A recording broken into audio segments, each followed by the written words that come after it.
Lisez les versets dans la prophétie de Yeshaïa, Isaïe, chapitre 27, versets 4 et 5. Commentés par Rashi, ces versets que je vous laisse découvrir dans le texte nous enseignent qu'Akadosh Baruch Hu, Dieu dit « J'aimerais bien calmer ma colère que j'ai envers le peuple d'Israël, mais quelque chose me retient. » Qu'est-ce qui retient Akadosh Baruch Hu de calmer sa colère? C'est la Midat Hadin.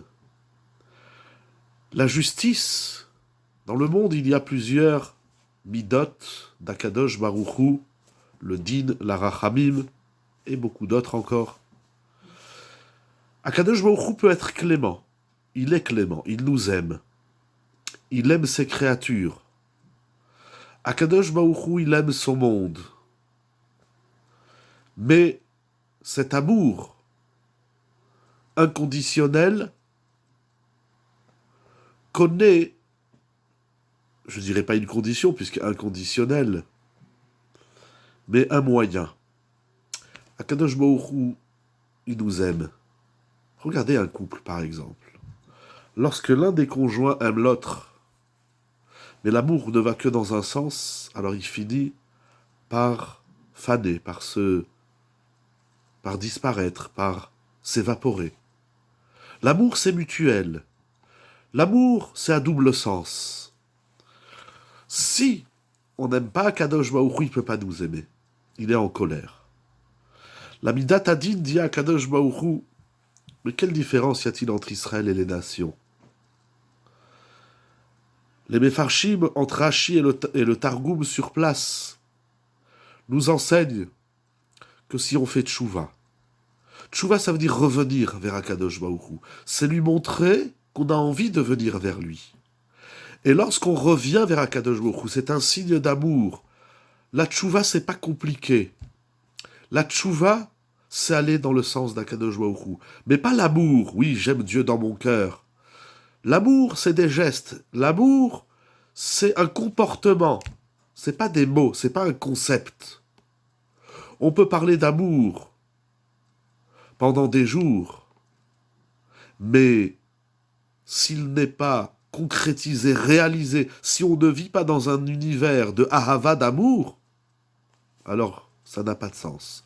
Un homme peut dire à sa femme toute la journée « je t'aime », mais s'il ne témoigne pas, il ne traduit pas cet amour en action, de façon réelle, vivante, ce n'est que des mots. Et vice-versa pour une femme, bien évidemment. Cet amour qui va calmer cet amour qui va calmer la colère divine, c'est la tchouva. Parce que la tchouva, c'est faire un pas vers Akadosh Baruch Hu. Qu'est-ce que ça veut dire faire tchouva? La tchouva, c'est un long programme. C'est le programme de toute la vie. C'est le programme de toute la Torah. Il est écrit dans les Sfarim que la racine du mot teshuva, tav shin bet, teshev, tashuv, sont les mêmes racines que le mot Shabbat. Pourquoi Shabbat, c'est la tchouva? Pourquoi Shabbat, c'est l'amour? Pourquoi Shabbat, comme écrit le Ben Ishraï? Je vais vous lire une phrase du Ben Ishraï dans son Sefer Aderet Eliyahu, dans son livre Aderet Eliyahu Parashat Vayakel. Veine Yadoua. Il est connu, il est bien connu. Shebinyan Bait Shlishi Sheibane Mimera Beyamenu Amen Ken Yehi Ratzon. La reconstruction du 3e temple qui soit construit de nos jours, Amen Ken Yehi Ratzon, Taloui Beshmirat HaShabbat, dépend de notre pratique du Shabbat. Pourquoi Shabbat c'est l'amour? Pourquoi Shabbat amène la rachamim, la clémence d'Akadosh Baruch Hu dans le monde? Pourquoi Shabbat c'est le premier pas de la tchouva? Fermer son magasin, faire le kiddush, aller à la tfila le vendredi soir, le Shabbat matin, le Shabbat après-midi, le Motsai Shabbat. L'amour, c'est montrer à l'autre qu'à un moment donné, on est prêt à tout à tout faire pour lui, pour le faire exister. Akadosh Baruch Hu, il nous aime tellement, c'est qu'il nous a donné 7 jours. 6 jours pour nous. Certes, dans ces 6 jours, on va à la prière, on fait les mitzvot, bien évidemment, mais on peut s'occuper de notre vie matérielle, physique, financière, etc. Mais un jour, et le dernier de la semaine, je vous dis, commence la semaine pour toi, il n'y a pas de problème. Mais au moins un jour, consacre-le pour moi. Ça, c'est un vrai signe d'amour. Un signe d'amour, c'est lorsqu'on arrête toutes nos activités et on se tourne vers l'autre, ici, vers Akadosh Baruch. Par exemple, lorsque votre femme vous parle, vous êtes sur votre ordinateur, vous êtes sur votre téléphone, ça l'enrage. Elle dit, s'il te plaît, consacre-moi 10 minutes, écoute-moi. Je vais te raconter ma journée, je vais te raconter ci et ça, etc. Et vice-versa, un homme aussi, quand il parle à sa femme, si elle est sur son téléphone, ça l'énerve. Si elle est dans sa cuisine, elle lui dit, parle-moi, il dit, non, je veux que tu arrêtes un temps soit peu, que tu te consacres qu'à moi. Comme si tu n'existais que pour moi. Et Akadosh Baruch Hu, c'est ça qu'il attend du clan d'Israël. Je n'ai aucun doute, mais c'est écrit dans tous les livres de la Torah écrite, de la Torah orale, dans les prophètes, dans les livres du Talmud, dans les livres du Midrash, dans les livres de la Kabbalah. Tous les livres de la Torah sont unanimes. Shabbat, c'est la tchouva. Shabbat amène tous les réconforts, amène toutes les geoulot et guérit de tous les maux, de toutes les épidémies, quelles qu'elles soient aussi violentes, et de toutes les pandémies.